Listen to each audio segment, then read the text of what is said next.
Welcome to Hive Mind Community Podcast, brought to you by TechSoup. Our podcast is a part of the digital activism program, through which we provide the civil society with knowledge, tools, grants, and networking opportunities so they can thrive.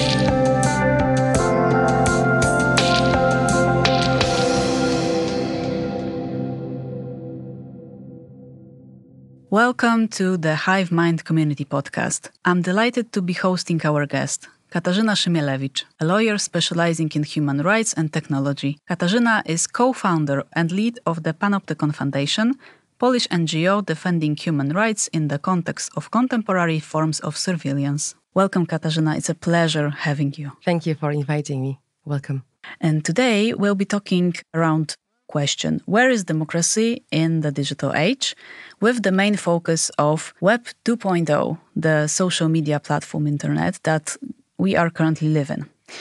And starting from the democracy definition, from the one hand, democracy is a political system that allows citizens to participate in political decision-making or elect representatives to government bodies. But on the other hand, that is also connected and very important, especially in terms of the rights and laws and regulations. It is a belief in freedom and equality between people. And with it, democracy provides an environment for protection, human rights, and effective realization of it. And the internet, when I was thinking about it, at the beginning, that was not so long ago, let's be honest. It was introduced as open for everyone, as a revolution that was also constructed in such a way that could be studied, explored, and co-created. Of course, it was the beginning, the read-only with communication via email or some chat options. But nowadays, we are facing the social media and social web that is controlled and created by big tech companies who make most decisions based on money-driven choices. And also, we are facing and observing influence of these techniques in sphere of politics and, of course, civic sphere. And first question that I would like to address to you is, starting from the beginning, how do social media platform works? What do we know about profiling, micro-targeting, recommender systems? It's a big question, but links very well to your reflection on openness of the internet access, conditions upon which we have access or we don't have it. So coming back to these beginnings you described, back then it was expert zone. It was place that technically was open and accessible, but only for the few who had competence, who had ability to code, to co-create, to understand this technology, and that was limited. So in theory, everybody could go there and create their own spaces. In practice, it was only available for the few. And that dynamic changed a lot with the arrival of what we call Web 2.0, with user-generated content, with applications, services that enabled creating in a more intuitive way, where virtually everybody, even children, unfortunately, these days, are capable of recording something, typing something, and uploading it. And that part was very meaningful in terms of access. But exactly at this very moment, we welcomed intermediaries. Big tech companies. Now we call them big tech because they're big. Back then, people thought, oh, these are these nice alternative companies based in garages of Silicon Valley. They are not evil. They don't do evil. They are not big oil. They are not big tobacco.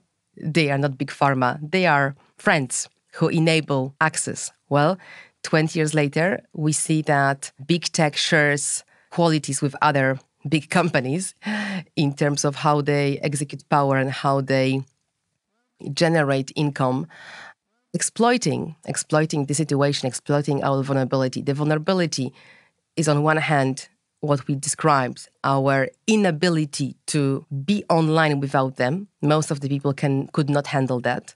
So they used opportunity created by lack of skills. Yes, they came into that space when people could not use services otherwise. And then the real game started, because the real game on social media is not about how we connect to other people, how we access information. That part of the story is the official story. The real story, in my opinion, and Zuboff described it very well in her book, The Age of Surveillance Capitalism, is about generating surplus from our data, from our behavior, that can be turned into income, into profit. So social media became just another space of expansion for contemporary capitalism that feeds on non-material resources, material as well, because internet, we could talk about that separately. It's not immaterial at all. Our devices and cables and servers, this is all very material, and also that's another story of exploiting resources like rare materials or energy. But putting that aside, social media became maybe the most sophisticated space of employing humans to generate income for these few companies in a way that people did not experience as employment. Maybe employment is the wrong term. I should correct myself, because it's not labor the way we usually experience labor. We are getting tired.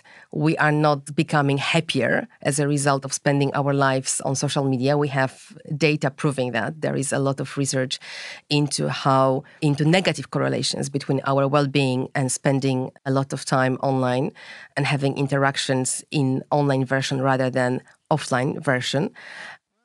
But for a long time, people thought it's a service. And I think it's only very recent, maybe 5 years, when the debate shifted, when the narrative, not the debate even yet, but the narrative around social media shifted, with people experiencing more and more difficulty observing these negative effects. But for the time that you come back to, it really was not seen as oppressive form of labor. It was seen as service. So it took us a while to realize fully how this dynamic where our attention and our data are the raw material, producing profit and not so much value for us, how that works. And you asked me about specific mechanisms in it, but this is already a complicated story. Thank you for this context, because it's also important, I think, in terms of time, because there was such a promise of getting engaged and like being more social, even like Web 2.0 is sometimes called participatory web. So it's have all of these promises. Thank you for articulating that. It's like only like around 5 years that we are more conscious about it. And from this point, and you touch upon some subjects, I think it would be great to dive in. What is it? Profiling, micro-targeting, and actually having in mind that what is wrong with the social media platforms right now. Mm-hmm. I would say nothing is wrong if we accept their business logic, right? And this business logic is something we never consented to. So society moved to these platforms without understanding, as we described, the business logic behind that. But the moment we realize it, there really should be no surprises. So it's a simple triangle in which profit-making company creates infrastructure, creates interfaces, easy-to-use applications, and algorithms that are key in this, and I will go back to them in a minute.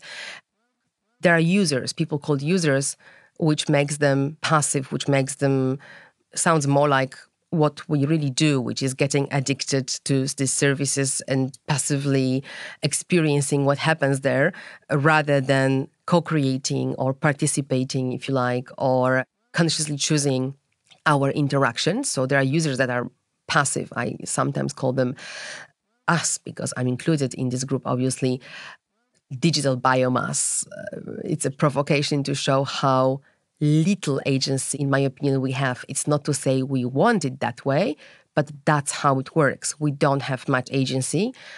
We are processed for something that is sold to the third party in the triangle, which is paying agents, advertisers, but also political parties, every group, even non-profit, that can afford to pay for access to attention.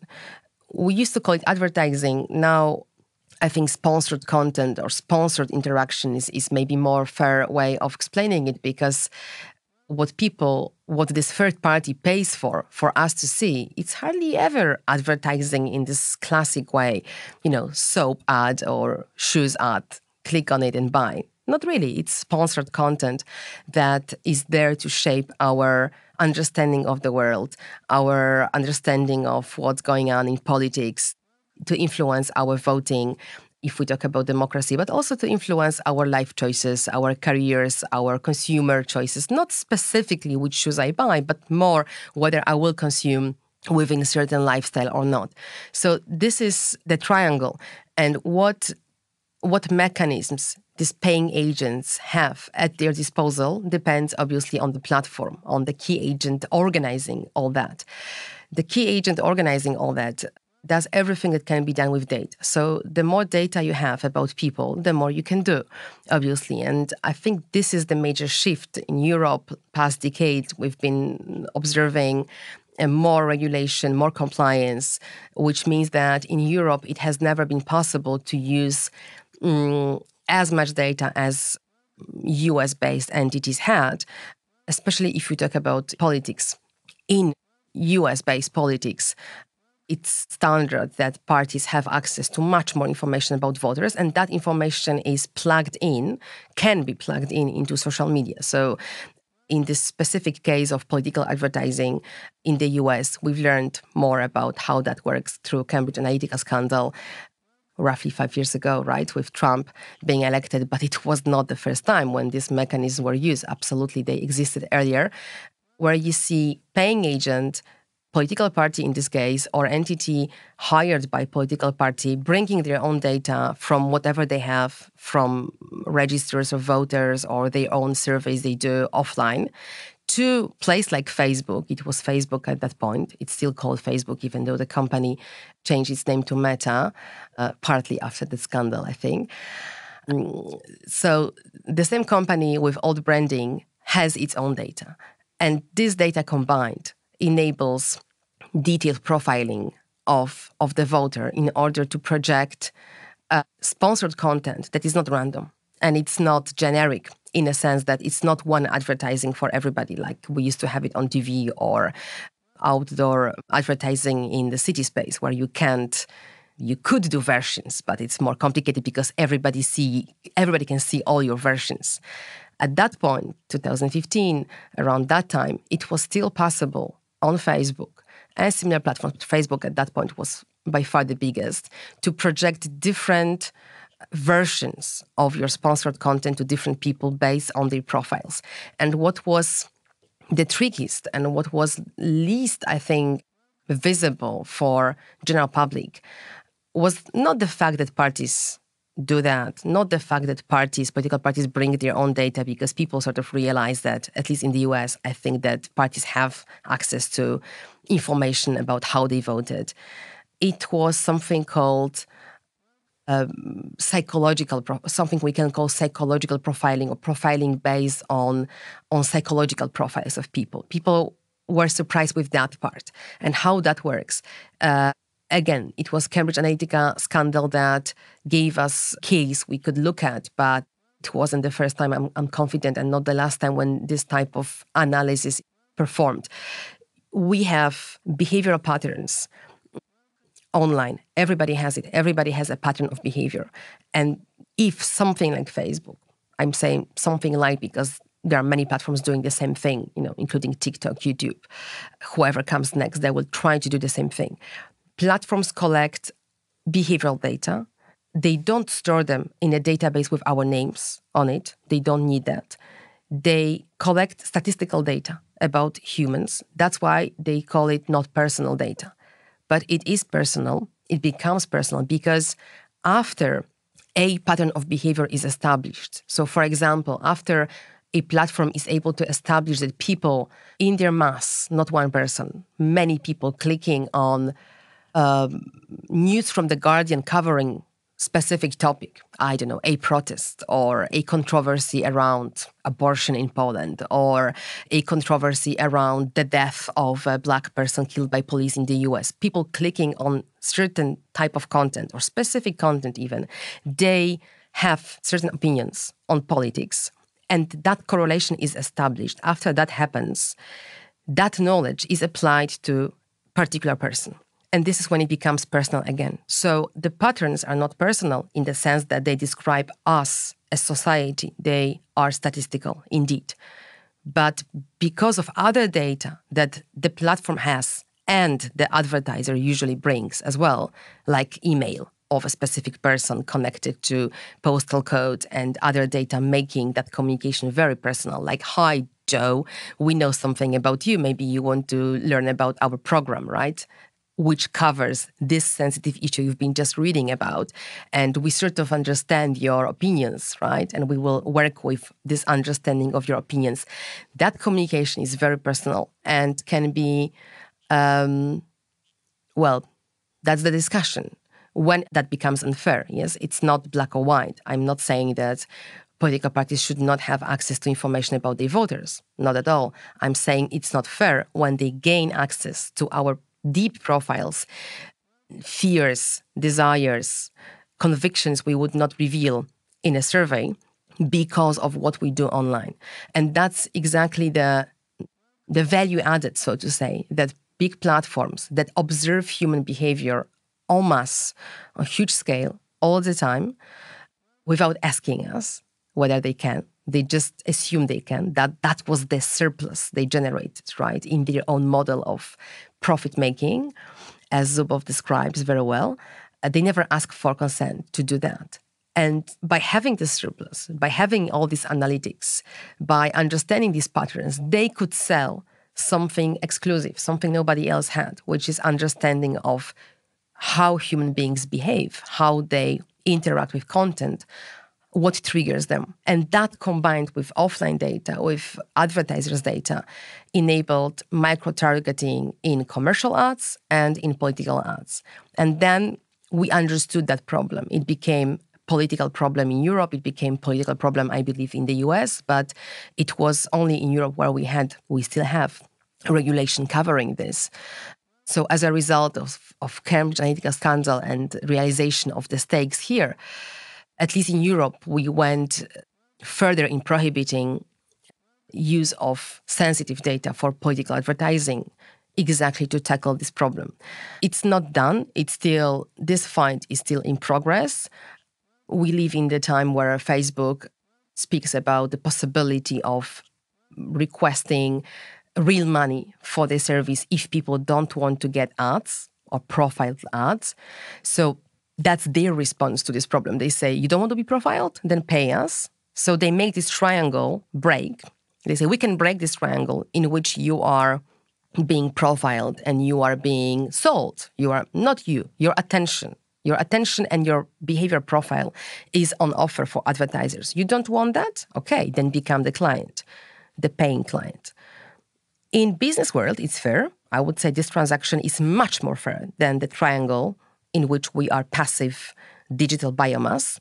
But what happens if this transaction comes in the moment of our civilization when we are dependent on these platforms? And the more fair of working with them, describing them, is to treat them as public infrastructure.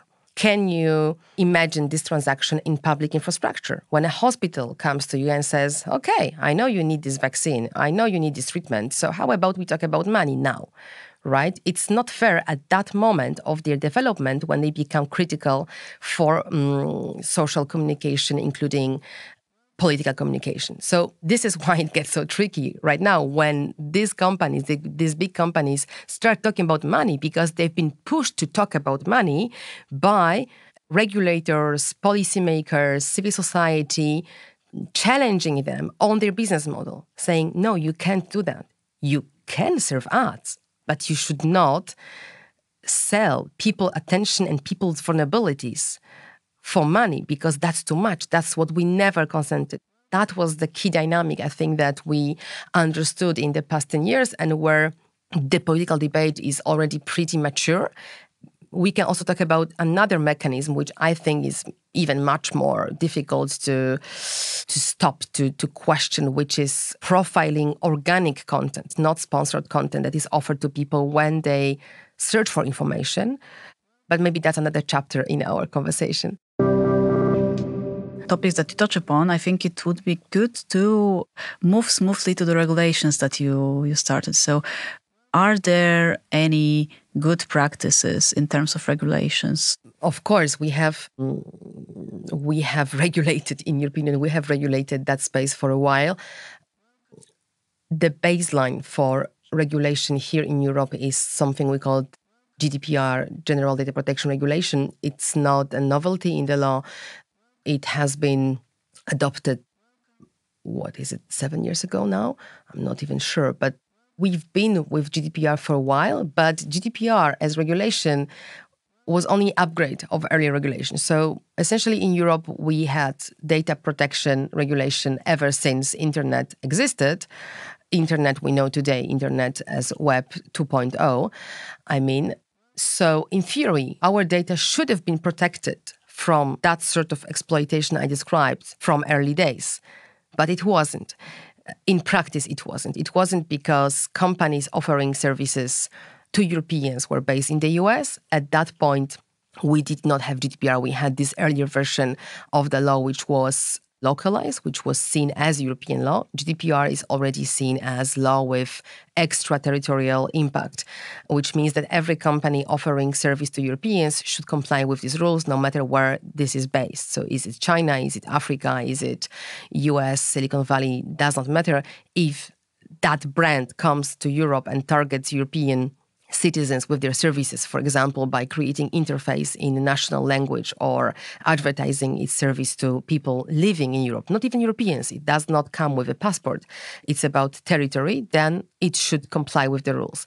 And these rules are sound, flexible rules that I would not say that they are outdated or anything like that. They are just very ambitious because they say, according to these rules, data collected about us should be always minimized. So platforms should never collect more data than it's necessary to perform their service unless we consent to. What happens is exactly the opposite.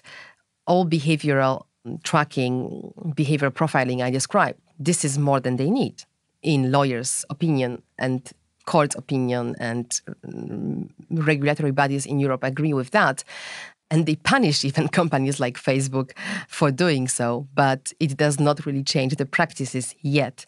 It's an ongoing battle about defining what's necessary for the service. Something like Facebook comes and says, we need to understand deeply profiles of our users because we want to offer them the best service. We want to show them the best ads.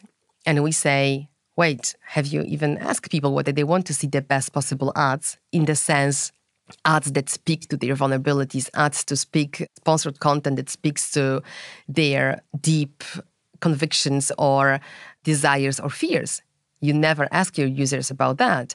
So how about you rely on data that your users, that's what we say, how about something like Facebook uses only data provided by the user for advertising? Would that be fair? I think that would be fair, and that would be adequate in the context of our law. If I feel something in my profile, then I'm telling something to the platform. I'm telling, yes, I identify as female. I declare I live in Warsaw. I can even declare my religion or political view if I want. And then we can play with this information. Why you want more? Why you want to observe what I'm clicking on, what I'm reacting to, what my social network is, in order to do more. That's what they do. And they say, we have to do more because that's how we develop our service to another level. That's how we offer even better content, organic and sponsored. And that's a discussion we've been having for years, in which I think the only fair outcome is to ask people what they really want and give them options to have less and more profiled content, including sponsored content. But these big companies, they say, no, we observe people want to be passive. People don't want to click. They don't want to choose. They just want to sit there and watch, like TV, but personalized TV. So that's this ongoing discussion about what humans need, what humans want, how humans work. And it's very tricky. Yes, after 20 years of being treated as users, as digital biomass, indeed, many people are not really ready to click on anything because they don't see this as value for them. They feel manipulated and they don't want to be manipulated, so they don't want to click in banners that lead nowhere. But I believe that had they have choice, meaningful choice about their experience online, they might like to make these choices, actually. Big companies, big tech companies could have educated their users to become clients, to become citizens even of that spaces, but they never wanted so, right? So back to the regulation, I'm showing this dynamic with humans because regulation is only worth as much as practices around that and enforcement of this. So in Europe, we do have sound rules that on the face prohibit most of the practices that happen online, including manipulative interfaces called also dark patterns, including this deep tracking, going beyond what's necessary for the service, micro-profiling, micro-targeting, and this behavior profiling. But that happens. It happens because businesses argued for many years that they have right to do so, and people did not go against them because they did not understand that they can even go against this model. They've become used to this model, even addicted to this model. So because of that dynamic in which the old law proved not efficient, European Union came up with the new wave of regulation, which is designed for the large platforms and exactly to tackle their power as we see it now, the fact that they become monopolies on certain markets or oligopolies, which includes this element of unfair price. Yes, it's important to realize that even if you apply competition law, so no human rights, nothing idealistic, just looking at the market, what happens now online with these huge companies dividing markets, advertising market, social media market among themselves, if you look at this, you see that they are asking unfair price for the service. Unfair price in data, attention, in how much time people spend there and what people are, I wouldn't say forced to do, but how we experience online services is not beneficial for us. And that story can be told in economic terms as well, because we use our resources to spend our lives on these platforms. It's not just waste of time. It's much more than that. It's economic well-being. It's the money we are not making while scrolling. It's the attention we pay to things that we see in our news feeds rather than something else. It's our free time that we waste sitting in front of screens. This is causing physical damage, psychological damage. As societies, we observe big harms that can be also calculated in economic terms. So all that has been looked at by European Union as social problems. So what happens on online platforms, social media platforms, now is not framed as individual choice problem or a failure of choice, like we discussed that according to previous laws like GDPR. According to GDPR, it's sort of your personal choice whether you consent or not to your data being processed. And most of us, as I explained, are fed up and frustrated with all these banners that really lead nowhere. So people will not exercise this choice. But even if they exercise it, the business model remains the same. We are the target and not the client. If you want to question all that, you need a regulation that is not based on individual choice. You can't ask people today, do you want to continue smoking? Do you want to continue taking drugs that you've been offered all your life, because we live in the world where generations have grown with these services offered to them and they don't understand that internet could be something else. I compare this to drugs or gambling because we have strong scientific evidence confirming that mechanisms in our brain work exactly the same way when we are addicted to substances or casino, and when we are addicted to social media. This is the same, dopamine cycle, the same vulnerability, the same sort of mechanism that works against us. And approaching especially young, addicted person and offering them, something else, like maybe you want to go for a run instead of sitting here and doing what you've been doing for last decade to feed your dopamine cycle, it won't work. It's just unrealistic that people get out of this loop themselves. So this is where another wave of regulation came in with much higher expectations towards large platforms, with concrete solutions that we can explain deeper if we want to spend more time on it. But one of them, I think the most meaningful one, is the obligation for large platforms to assess risks. So now in Europe, they are treated as as companies that create risks. We are no longer talking about them as just any business, treating harms as externalities. That's this economic notion that, you do business as usual, and there are externalities to your business that society needs to handle, like pollution. No. Same as in the debate about ecology, we bring that in. Companies causing pollution, they need to be responsible for pollution. And same here. Companies that design their services in a way that they may cause harms like mental harms, massive addiction, anxieties, depressions, polarization, disinformation, all that we observe happening on social media, not without reasons. There are good reasons that happens, and companies understand these reasons. They need to be accountable.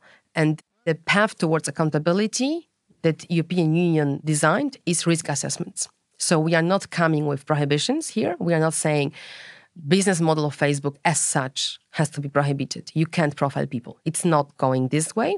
It's more flexible. So things like Facebook, things like Google, things like TikTok, they have to assess their risks and propose mitigation measures. And only when they don't propose mitigation measures, they don't correct themselves, so to say, then comes the regulator, in this case it's European Commission, with their own recipe. And the recipe can be anything, really. It can be different interface, it can be different algorithm, it can be prohibition of advertising to children in total.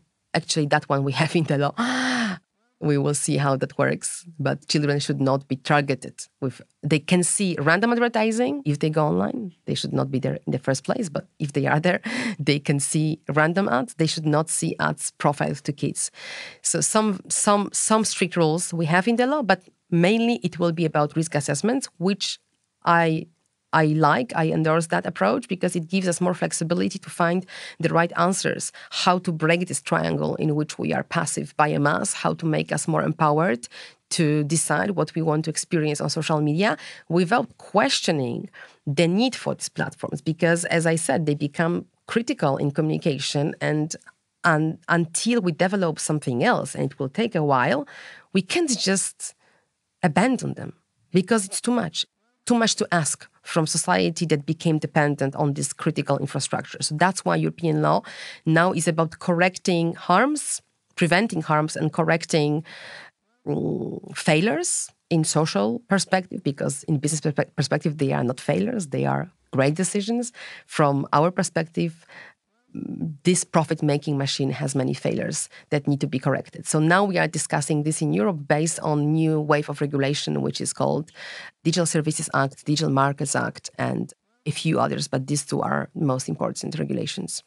Thank you as well for talking about language, I think, that we use, because when I hear about risk assessment, also we don't have only social media, which is quite abstract, as internet. That is something that doesn't sound like belongs to anyone, but we have those very large online platforms. It's like showing the scale when you use the very large at the beginning of describing anything, and this linking with the addiction and the way that it should be proceed sounds reasonable, not to like cut it off and start something different. And about this Digital Services Act, where are we right now, and what will change? And we know it already, and what is also in progress and is not yet, for example, so specific in terms of how the future of those very large online platforms will go in terms of the users in Europe. This new law for online platforms, very large online platforms, is fully operational.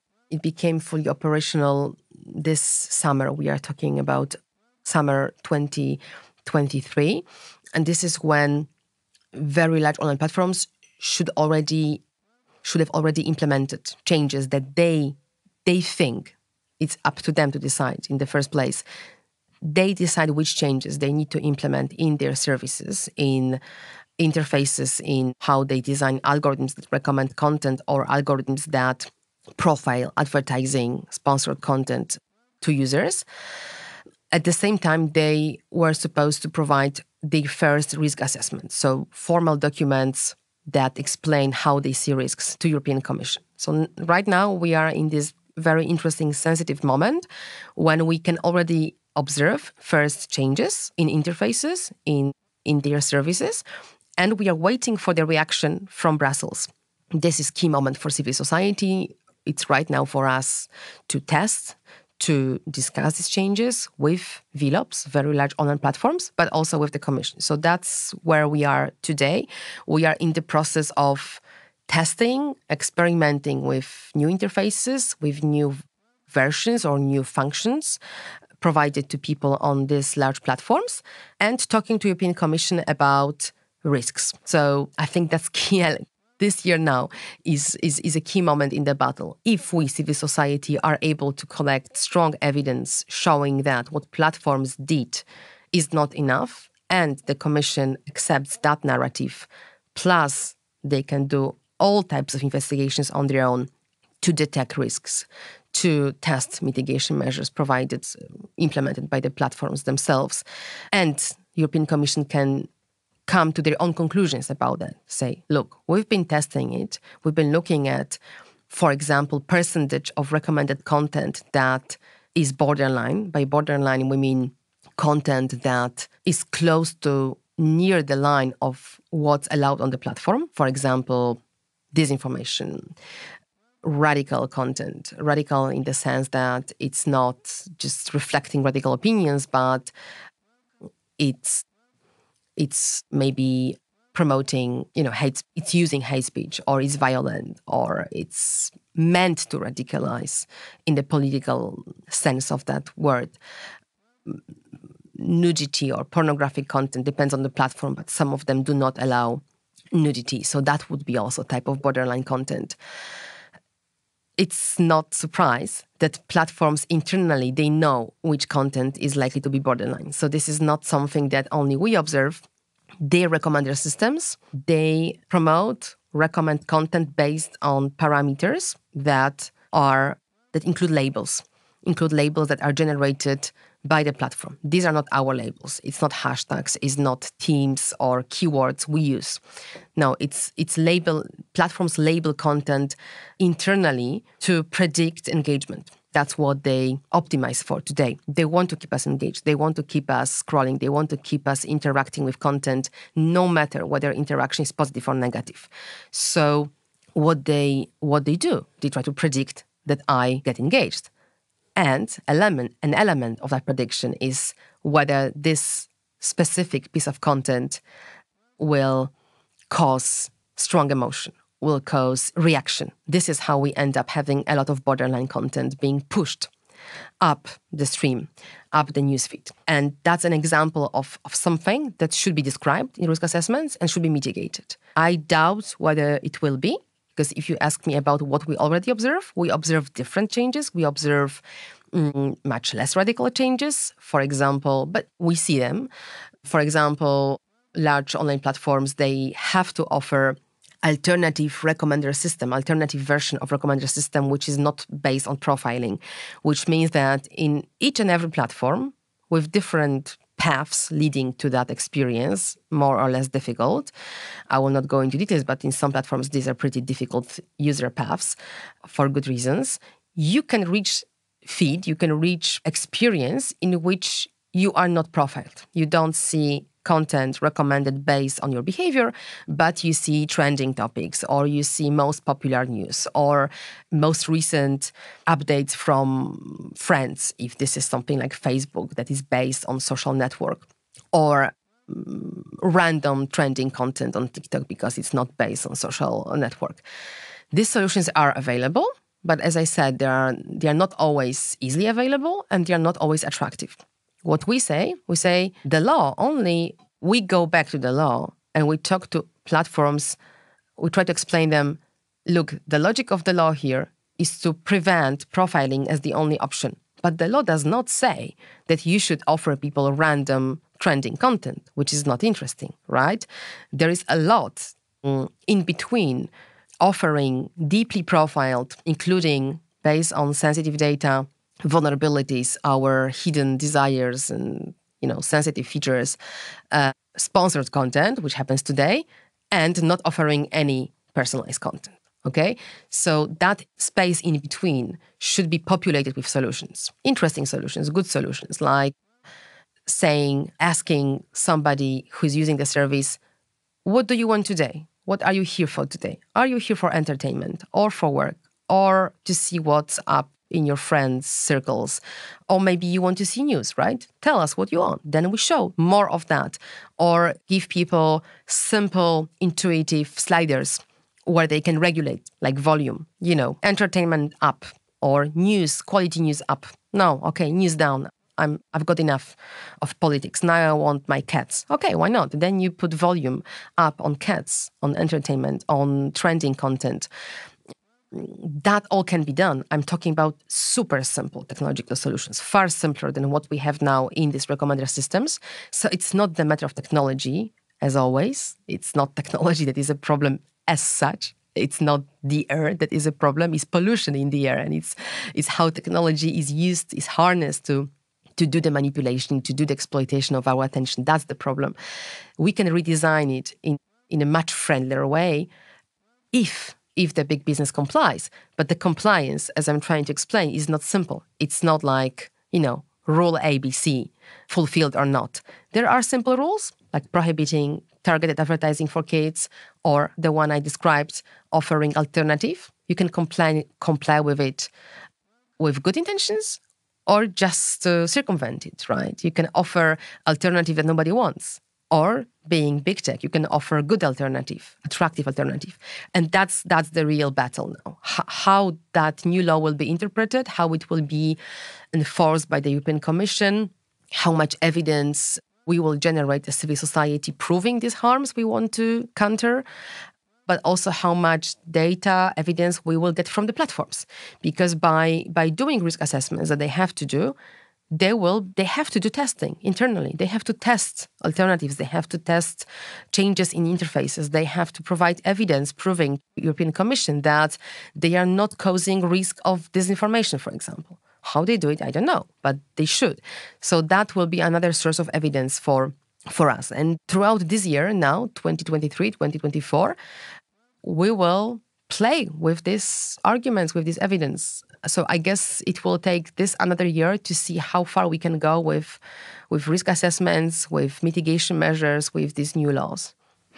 Yeah, thank you very much for also showing those alternative directions and way that those platforms can work. Because in some cases, of course, the fact that these platforms can be boring, but the ways and the perspectives are multiple, as I say, and we'll be waiting for it to come and observe probably, and hoping that researchers, non-profit organizations, civil society organizations will be also able to get engaged in this data and in this, and having more information and more context of what is going on, and having more details, not only basing on hypotheses and speculation sometimes, but also research based on the data.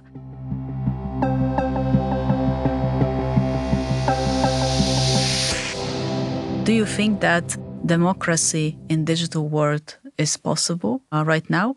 And could we build this digital futures based on the human rights, as you observe in the regulation on the one point, but also the situation that is seen? And also, should we focus on the digital and the, let's say, offline? This is also like about the language. Well, the short answer would be, it's not technology that will fix democracy, definitely. I don't think it works. I don't think it has ever worked in practice. And it's definitely not facilitated this ideal of democratic debate, democratic deliberation, making compromises and protecting minorities. This ideal certainly does not benefit from how technology works today. So what we can do, I think, is to remove obvious barriers or pretty obvious problems that exist in the online world that prevent us from getting to this ideal. But it's not a fix. I'm not even saying that part is easy. It's not easy. I think it can be done because we understood how the design of social media, how the power of big tech companies prevents us from getting empowered, deliberating important issues, organizing ourselves not to be consumers, but to be citizens from participation, how all that got even more difficult than without internet. So I think that part we can try to improve by improving how social platforms work, among others. But it's not just social platforms, it's also search engines, it's also online media. Online media, I mean newspapers, content producers that last 10 years also played the game of engagement at any price because they felt they have to join this race to the bottom for our attention to be visible in recommender systems, in newsfeeds. They played the same evil game of engaging us in clickbaits, sensationalist content, emotional narratives rather than what we really need in democracy today, which is deliberation, compromise seeking, and empathy and understanding of other points of view. Without that, we can never have democracy, I think. So by rebuilding this dynamic, freeing media from necessity of competing for attention the same way advertising competes or organic content competes for attention based on engagement, we can probably increase quality of certain debates, increase access to quality information, increase our participation in debates, not just fights and flames and however you call it now, all these non-important but extremely intense battles that just go through social media and disappear. Replace that with some sort of debate. I think that's doable. But would that bring us democracy?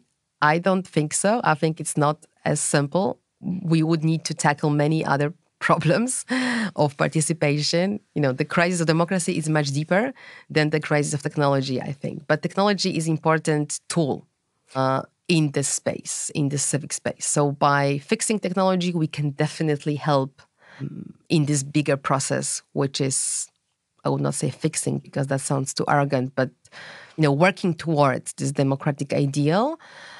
But if you ask about offline, I do think that for functioning democracy, offline will be key because online spaces, they are not localized. And debates there, I think by definition, it's very difficult to make them localized. And democracies are localized. We don't have transnational structures, full stop. We don't have them and we won't have them. I don't think we can, create a government that we vote on it by clicking globally. It's not going to work because even local governments are not accountable yet. And that's difficult enough. So by localizing the debates, by creating meaningful spaces for civic activity, for debates locally, even really locally, like regions, cities, I think that's the path towards more meaningful politics in Europe. And it's visible. It's not just my opinion. It's something that progressive European parties advocate for. If there is future for Europe, it is in regions. It's not on the national level because the national, it dissolves. This identity is the weakest, I think. Okay, maybe not for people who have it on the banners, right? I know I'm saying something counterintuitive because we have this rise of radical nationalistic views. But I would risk hypothesis that we have that because people need identity. You can give them any other identity. You can replace that with church, with sports club, with something else that has strong belonging. And that would become much more functional, really, I think, in democracy, because then it's easier to negotiate stakes in politics when we are closer to reality. We are not just fighting as Poles with Germans or Poles with Poles or Poles with somebody else. No, when we are neighbors, when we are citizens of a city where we live and we are talking about public transport, or we are, we have different beliefs, but there are 2 or 3 churches that discuss how they divide, access to education, how they ensure equal access to schools, for example, then these are real problems that we can talk about, right?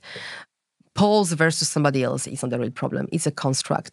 I believe that we can move beyond these fake discussions, emotional but fake discussions, constructed narratives only by going back to offline relationships, which can be organized online, obviously, but I don't think it will happen online. I don't think that's the place where identities that will be helping democracy can be created.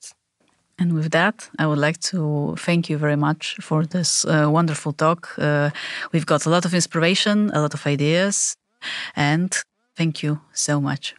Thank you for great questions and this time together.